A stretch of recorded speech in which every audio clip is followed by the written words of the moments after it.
दर्शकवृन्द नमस्कार। केन्द्रबिन्दु समाचारमा स्वागत गर्न चाहन्छु। म उपस्थित छु मनोज नेउपाने। केन्द्रबिन्दु समाचारमा हामी दिनभरिका खोजमूलक तथा महत्त्वपूर्ण समाचार सम्प्रेषण गर्ने गर्छौं। सुरु गरौं आजका प्रमुख शीर्षकहरूबाट। प्रधानमन्त्री एवं नेकपा अध्यक्ष ओली र उपाध्यक्ष वामदेव गौतमबीच दूरी बढ्दै, एमसीसीमा साथ नदिने संकेत। सत्तारूढ नेपाल कम्युनिस्ट पार्टी र चिनिया कम्युनिस्ट पार्टी बीच भिडियो कन्फरेन्स सम्पन्न। दुई कम्युनिस्ट पार्टी बीचको सम्बन्ध र समसामयिक विषयमाथि छलफल। प्रवासी नेपालीहरू स्वदेश फर्कने क्रम बढ्यो। शुक्रबार कतारबाट 20 नेपालीको शव पनि ल्याइयो। अर्थमन्त्रीको आग्रहपछि व्यवसायीले तिर्न थाले कर। व्यवसायीको समस्या पनि बुझिदिन आग्रह। इतिहासमै विदेश नीतिको कठिन परीक्षाबाट गुज्रदै भारत। छिमेकी मुलुकहरूसँगको सीमा विवाद मोदीको अग्नि परीक्षा। जस्तै परिस्थितिमा पनि होन्डा छ सधैँ तपाईसँगै। त्यसैले अब होन्डा हुनेछ तपाईसँग मात्र 1 रुपियाँको डाउन पेमेन्ट वा 1 रुपियाँको इएमआई वा 1% इन्ट्रेस्ट रेटमा। थप जानकारीका लागि यी नम्बरमा कल गर्नुहोस् वा माथि दिएको लिङ्क क्लिक गर्नुहोस्। होन्डा छ सधैँ तपाईसँगै। आफू पनि बचाऊ, अरूलाई पनि बचाऊ। आजै नेपाल लाइफमा जीवन बिमा गरौँ।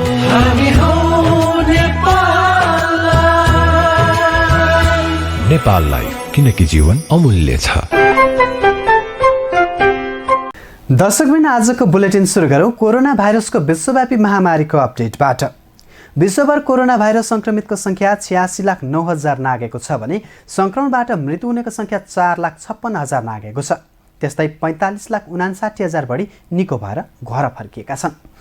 यता नेपालमा स्वास्थ्य तथा जनसङ्ख्या मन्त्रालयको पछिल्लो अपडेट अनुसार मृत्यु हुनेको संख्या 22 पुगेको छ। शुक्रबार मात्रै 426 जना कोरोना संक्रमित फेला परेका छन्। यो सँगै नेपालमा कोरोना भाइरसबाट संक्रमितको संख्या 8,274 पुगेको छ। त्यसमध्ये 1,400 जना उपचारपछि घर फर्किएका छन्। अब पुरा समाचार।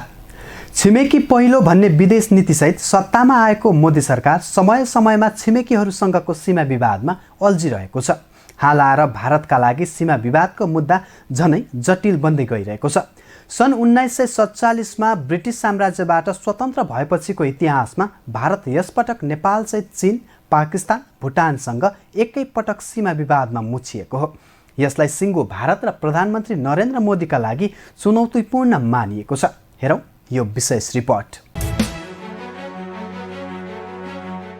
दक्षिण एसियाको सबैभन्दा ठूलो मुलुक भारत यति बेला सीमा सङ्कटमा नराम्रोसँग फँसेको छ। सन् 1947मा ब्रिटिस साम्राज्यबाट स्वतन्त्र भएपछिको इतिहासमा भारत यसअघि एकैपटक कहिले पनि नेपालसहित चीन, पाकिस्तान, भुटानसँग सीमा विवादमा अल्झिएको थिएन। छिमेकी पहिलो भन्ने विदेश नीतिसहित सत्तामा आएका मोदी छिमेकीहरूसँगको सीमा विवादमा यसरी अल्झिएका छन् कि कोरोना कहरले आतंक मच्चाएकै बेला एकैपटक 4वटा मुलुकसँग सीमा विवाद मिलाउन अग्रसर हुनु परिरहेको छ। आफ्नै वरिपरिका छिमेकीलाई अवहेलना गर्दै अघि बढ्ने दिल्लीको मोदी विदेश नीतिले त्यहाँको सरकार कूटनैतिक मामिलामा आफै कति अस्थिर छ भन्ने छर्लङ्ग पारेको छ। अघिल्लो कार्यकालमा कूटनैतिक कुशलता देखाउँदै बङ्गलादेश र श्रीलङ्कासँग सीमा विवाद सुल्झाउन अग्रसरता देखाएका मोदीले दोस्रो कार्यकालमा आइपुग्दा सदियौँदेखिको सांस्कृतिक, धार्मिक निकट सम्बन्ध रहेको नेपालसँग वार्तामा नबस्ने सङ्केत गर्नु हेपा प्रवृत्ति मात्रै थियो। त्यसकै प्रतिफल स्वरूप नेपाल भारत सम्बन्ध दीर्घकालसम्म असामान्य बन्ने सङ्केत देखिन थालेका छन्। नेपालको संसदले नै नयाँ नक्सालाई अनुमोदन गरेपछि अब स्थिति झन जटिल बनेको छ। सीमा विवादको ताजा घटना चीनसँगको हो, जहाँ दुई मुलुक बीचको विवाद छलफलको चरणमा छँदा हिंस्रक झडप हुँदा 20 भारतीय सैनिकको मृत्यु भएको छ।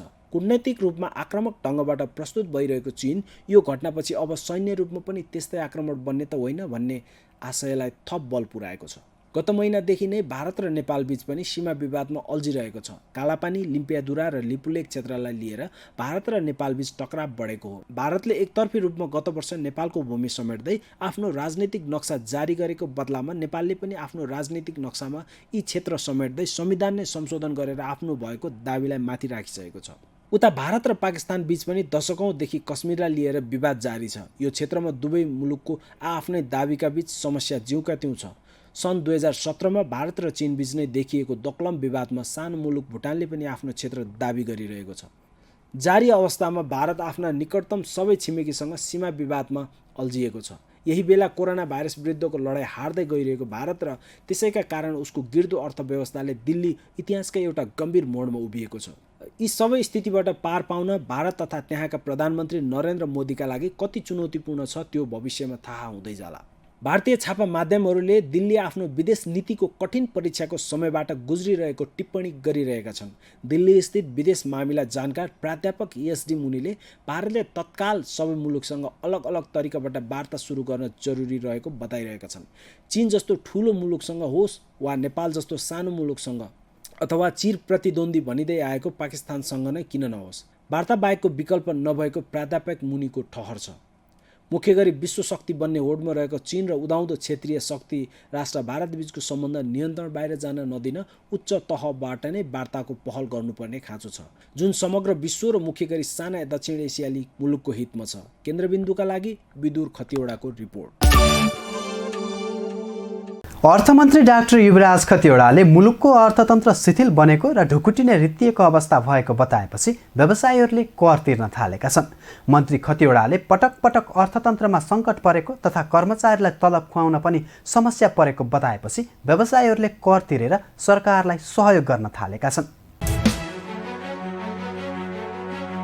अर्थमन्त्री डाक्टर युवराज खतिवडाले मुलुकको अर्थतन्त्र शिथिल बनेको र ढुकुटिने रित्तिएको अवस्था भएको बताएपछि व्यवसायीहरूले स्वेच्छामा कर तिर्न थालेका छन्। सरकारले जेठ 25 गतेभित्र कर तिर्न सूचना जारी गरेपछि निकै आक्रामक बनेका व्यवसायीले राजस्व सचिव र आन्तरिक राजस्व विभागलाई पत्र लेखेरै कर तिर्ने म्याद थप्न आग्रह गरेका थिए। तर अर्थमन्त्री खतिवडाले पटक पटक अर्थतन्त्रमा सङ्कट परेको तथा कर्मचारीलाई तलब खुवाउन पनि समस्या भएको बताएपछि व्यवसायीहरूले स्वतः स्फूर्त रूपमा कर तिर्न थालेका हुन्। उद्योग वाणिज्य महासङ्घका वरिष्ठ उपाध्यक्ष शेखर गोल्छाले सक्ने व्यवसायीहरूले सरकारलाई कर तिरेर सहयोग गर्न आग्रह गर्दै ट्विट गरेका छन्। आन्तरिक राजस्व बुझाउनु नागरिकको जिम्मेवारी हो। सर्वोच्च अदालतको आदेशले कठिन अवस्थामा हामीलाई केही सहज भएको छ। तर मेरो आग्रह सक्ने उद्यमी व्यवसायीले साथीहरूले राजस्व बुझाएर सरकारलाई सहयोग गर्न नसक्ने साथीहरूको समस्या सरकारले पनि सुनिदियोस्। सहकार्यबाटै सङ्कट टर्छ, गोल्छाले ट्विट गर्दै भनेका छन्। त्यसैगरी उद्योगी प्रज्वल जङ पाण्डेले पनि सरकारलाई कर तिरेर सहयोग गर्न आग्रह गरेका छन्। अर्थतन्त्र पहिले नै कमजोर भइसकेको थियो। कोभिड-19ले छनै तहस बनायो। आउँ हामी सबै मिली अर्थतन्त्रलाई उकासौँ, राजनीति छोडौँ।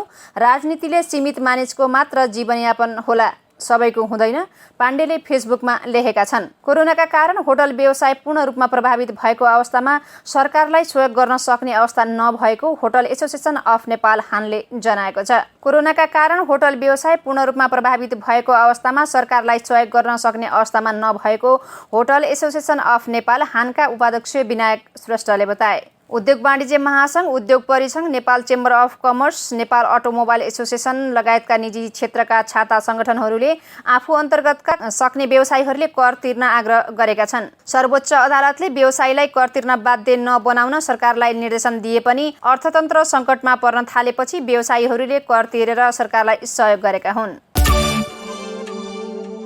कोरोना भाइरसका कारण भएको बन्दाबन्दीले तेस्रो मुलुकमा रोकिएका नेपाली स्वदेश फर्कने क्रम बढेको छ। सरकारले स्वदेश फर्कन चाहने नेपालीहरूलाई विभिन्न चरणमा ल्याउने निर्णय गरेपछि यो क्रम बढेको हो। सरकारले जारी गरेको पछिल्लो तथ्याङ्क अनुसार जेठ 21 देखि असार 1 गतेसम्ममा 1117 जना तेस्रो मुलुकबाट स्वदेश फर्किसकेका छन् भने बाँकी चरणबद्ध रूपमा आउने क्रम बढेको छ। हेरौँ यो रिपोर्ट। कोरोना भाइरसका कारण भएको बन्दाबन्दीले विदेशमा रहेका नेपाली स्वदेश फर्काउने कार्यलाई सरकारले तीव्रता दिएको छ। कोरोना भाइरसको प्रभावले थुप्रै नेपाली तेस्रो मुलुकमा अलपत्र परेको गुनासो बढ्न थालेपछि सरकारले चरणबद्ध रूपमा नागरिकलाई स्वदेश फर्काउने कार्यलाई तीव्रता दिएको हो। सरकारले जेठ 21 गतेदेखि असार 1 गतेसम्ममा भारत बाहेकका विभिन्न मुलुकबाट 1117 जनालाई नेपाल ल्याइसकेको छ। प्रधानमन्त्री केपी शर्मा ओलीले बिहिबार सदनमा दिएको जानकारी अनुसार जापानबाट 13 जना, मलेसियाबाट 1 जना, म्यानमारबाट 26 जना, युएईबाट 169 जना, अस्ट्रेलियाबाट 11 जना, कुवेतबाट 448 जना, अफगानिस्तानबाट 18 जना, बङ्गलादेशबाट 248 जना, हङकङबाट 7 जना र 166 जना ल्याइएको हो। यसैबीच वैदेशिक रोजगारीको सिलसिलामा कतारको दोहामा रहँदा विभिन्न दुर्घटनामा तथा उपचारको क्रममा ज्यान गुमाएका 20 जना नेपालीको शव लिएर कतारको ध्वजावाहक एयरलाइन्स कतार एयरवेज शुक्रबार नेपाल आएको छ। यस्तै कोरियाबाट प्रवेशाज्ञा अवधि सकिएर फर्कन नसकेका नेपाली मध्ये 236 जना शनिबार नेपाल फर्कने पक्का भएको छ। नेपाली दूतावास सौलको पहलमा नेपाली यात्रु बोकेर कोरियन एयरको चार्टर विमान KE 9695 नेपालका लागि उड्नेछ। आउँदो असार 10 र 12 गते बेलायतमा बस्नेहरू पनि नेपाल फर्कन पाउने भएका छन्। लन्डन स्थित नेपाली दूतावासको पहलमा गठित सूचना सङ्कलन सहयोग समिति मार्फत बिहिबार दिएको जानकारी अनुसार असार 10 र 12 गते नेपालका लागि उडान भर्ने निश्चित भएको हो। लन्डनको ग्याटविक विमानस्थलबाट जजिरा एयरवेज मार्फत पहिलो दिन 158 जना र बाँकी दोस्रो उडान मार्फत स्वदेश फर्काउने तयारी रहेको छ। 2 हप्ता अघि दूतावासले बेलायतबाट नेपाल फर्कन चाहने 420 जनाको विवरण नेपाल पठाएको थियो। यता भारतबाट स्थलमार्ग हुँदै चैत महिनामा 12,657 जना, वैशाखमा 11,779, जेठमा 2,41,862 जना नेपाल आएका छन्। त्यसै गरी असार 3 गतेसम्म 7,000 बढी नेपाल आएको सरकारी तथ्याङ्कले देखाएको छ। यस्तै असार 1 गते 1,410 जना, 2 गते 4,080 जना र 3 गते 2,012 जना नेपाली भारतबाट स्वदेश फर्किएका छन्। सत्तारूढ नेपाल कम्युनिस्ट पार्टी र चिनिया कम्युनिस्ट पार्टीबीच शुक्रबार भिडियो कन्फरेन्स सम्पन्न भएको छ। कन्फरेन्समा बेजिङबाट चिनिया कम्युनिस्ट पार्टीका अन्तर्राष्ट्रिय विभाग प्रमुख सुङ ताओ, तिब्बत कमिटीका सचिव यु याङजे लगायत सहभागी थिए। नेपालका तर्फबाट अध्यक्ष प्रचण्ड, पार्टी स्कुल प्रमुख ईश्वर पोखरेल लगायतको उपस्थिति थियो। कन्फरेन्समा चिनिया कम्युनिस्ट पार्टीको स्थापना दिवसको अवसरमा शुभकामना आदान प्रदानका साथै नेपाल चीन सम्बन्ध, 2 कम्युनिस्ट पार्टीबीचको सम्बन्ध र समसामयिक विषयमा छलफल भएको नेताहरूले बताएका छन्। हेरौँ यो रिपोर्ट। चिनिया कम्युनिस्ट पार्टीको 79औं स्थापना दिवस तथा नेपाल चीन मैत्रीपूर्ण सम्बन्ध स्थापना भएको 65 वर्ष पुगेको अवसरमा 2 देश बीचका कम्युनिस्ट प्रतिनिधिहरूको भिडियो कन्फरेन्स सम्पन्न भएको छ। शुक्रबार नेकपाको पार्टी कार्यालय धुम्बा बाराहीमा नेकपा नेताहरू र बेजिङबाट चिनिया कम्युनिस्ट पार्टीका प्रतिनिधिहरू बीच भएको कन्फरेन्स कम्युनिस्टहरूको अन्तर्राष्ट्रिय गीत बजाएर सुरु गरिएको थियो। झन्डै 2 घण्टा चलेको भिडियो कन्फरेन्समा चिनिया कम्युनिस्ट पार्टीको स्थापना भएको अवसरमा शुभकामना आदान प्रदान, नेपाल चीन सम्बन्ध, 2 कम्युनिस्ट पार्टीहरू बीचको सम्बन्ध र समसामयिक विषयमा छलफल भएको थियो। कन्फरेन्समा नेकपाका अध्यक्ष पुष्पकमल दाहाल प्रचण्डले नेपाल एक चीन नीतिमा स्पष्ट रहेको बताएका छन्। पार्टीका केन्द्रीय सदस्य विशाल भट्टराईका अनुसार अध्यक्ष दाहालले नेपाल एक चीन नीतिमा स्पष्ट रहेको बताएका हुन्। कन्फरेन्समा दाहाल र उपप्रधान तथा रक्षा मन्त्री ईश्वर पोखरेलले नेपाल एक चीन नीतिको पक्षमा रहेको स्पष्ट पारेका थिए। 2 देशबीचको सम्बन्ध सुमधुर बनाउँदै अहिलेको चुनौतीको सामना गर्न 2 पार्टीबीचको सम्बन्ध पनि मजबुत हुनुपर्ने कुरा कन्फरेन्समा भएको केन्द्रीय सदस्य विशाल भट्टराईले बताए। कोभिड-19ले विश्व एउटा चाहिँ आक्रान्त छ। हामी 2टा देशको बीचको सम्बन्धलाई सुमधुर बनाएर यसका विरुद्धमा हामी लाग्न सक्छौँ र यसलाई अन्त्य गरेर मानव समुदायको हामी जीवन रक्षा गर्न सक्छौँ भन्ने एउटा महत्त्वपूर्ण पाटो उहाँको थियो भने हामी बीचको सम्बन्धलाई सुमधुर बनाउने र यो सुमधुर सम्बन्धका आधारमा चाहिँ 2 देशको सम्बन्ध जस्तो चीनले हामीसँग जहिले अपेक्षा गरेको कुरा के हो भने चीन नेपाल चाहिँ एक चीनको पक्षमा छ भन्ने उसको अपेक्षा हुन्छ। त्यो अपेक्षालाई हाम्रो नेतृत्वले पनि आज सार्वजनिक रूपमा बोल्नु भएको छ। पार्टी अध्यक्ष कमरेड प्रचण्ड र पार्टी स्कुल विभाग प्रमुख तथा प्रधानमन्त्री ईश्वर पोखरेलले यो कुरा बोल्नु भएको छ। त्यसो भएको हुनाले चाहिँ आजको सार कुरा के हो त भने अहिलेका चुनौतीहरूको सामना गर्नका लागि हामी 2टा पार्टी बीचको एकतालाई अझ मजबुत बनाउनु पर्छ र त्यसका आधारमा एकताबद्ध भएर अगाडि बढ्नुपर्छ भन्ने। त्यस्तै गरी कन्फरेन्समा चीनका तर्फबाट चिनिया कम्युनिस्ट पार्टीका अन्तर्राष्ट्रिय विभाग प्रमुख सोङ ताओ र तिब्बत कमिटीका सचिव यु याङजेले आफ्नो धारणा राखेका थिए। नेपालका तर्फबाट अध्यक्ष दाहाल, उपप्रधानमन्त्री ईश्वर पोखरेल र स्कुल विभाग उपप्रमुख बेदुराम भुसाल लगायतका नेताहरूको सहभागिता थियो। गत डिसेम्बरमा नेकपा अध्यक्ष पुष्पकमल दाहाल प्रचण्डको नेतृत्वमा नेकपा नेताहरूको टोली चीन भ्रमण जाने तय भएको थियो, तर चीनमा कोरोना महामारी फैलिएपछि उक्त भ्रमण स्थगित हुन पुगेको थियो। सोही टोलीका सदस्य र चिनिया कम्युनिस्ट पार्टीका नेताहरूबीच शुक्रबार कन्फरेन्स सम्पन्न भएको हो। पछिल्लो समय चीनले नेपालको आन्तरिक राजनीतिक मामिलामा निकै चासो व्यक्त गर्दै आएको छ। चीनले विशेष गरी सत्तारूढ नेकपाभित्र बिस्तारै पकड जमाउँदै गएको र केन्द्रदेखि गाउँसम्म नेकपामा नेताहरूले पनि पछिल्लो 2 वर्षमा निरन्तर चीनको भ्रमण गरिरहेका छन्। दुवै देशमा कम्युनिस्ट पार्टीको सरकार भएकाले काम गर्न सहज हुने चिनिया पक्षको बुझाइ छ। केही हप्ता अगाडि सत्तारूढ नेकपाभित्र विवाद उत्पन्न हुँदा त्यसलाई मिलाउन समेत नेपालका लागि चिनिया राजदूत लियो यान्सीले महत्त्वपूर्ण भूमिका खेलेको खबरहरू सार्वजनिक भएका थिए। केन्द्रबिन्दु समाचारमा अब आजको टप 1 न्युजको पालो। नेपाल कम्युनिस्ट पार्टी नेकपाका अध्यक्ष एवं प्रधानमन्त्री केपी शर्मा ओलीको कार्यशैलीबाट पार्टी उपाध्यक्ष वामदेव गौतम असन्तुष्ट र असहमत हुँदा दुई नेता बीचको दूरी बढ्दै गएको छ।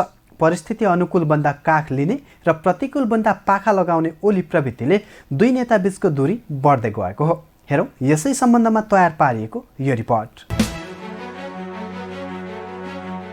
पछिल्लो समय नेपाल कम्युनिस्ट पार्टी नेकपाका अध्यक्ष एवं प्रधानमन्त्री केपी शर्मा ओली र पार्टीका उपाध्यक्ष वामदेव गौतम बीच दूरी बढ्दै गएको छ। आफू अप्ठ्यारोमा परेका बेला गौतमलाई साथ लिने र वातावरण सहज भएपछि वास्ता नगर्ने ओलीको प्रवृत्तिले दुई बीचको दूरी बढ्दै गएको हो। पछिल्लो समय ओली र गौतम बीचको दूरी बढ्दै गएको वामदेवको सचिवालयले जारी गरेको सूचनाबाट पनि पुष्टि हुन्छ। गौतमको निजी सचिवालयले उपाध्यक्ष गौतम सरकारमा जाने हल्ला पूर्णतः निराधार रहेको स्पष्ट पारिसकेको छ। त्यस्तै सचिवालयका सदस्य तथा प्रेस सङ्गठनका नेता समेत रहेका विश्वमणि सुवेदीले पनि आफ्नो फेसबुक स्ट्याटस मार्फत ओली र गौतम बीचको दूरी बढ्दै गएको स्पष्ट पारिसकेका छन्। प्रधानमन्त्री केपी शर्मा ओलीको कार्यशैलीप्रति पार्टीभित्र असहमति रहेकाले उपाध्यक्ष गौतम पनि सोही समूहमा रहेको उनको भनाइ छ।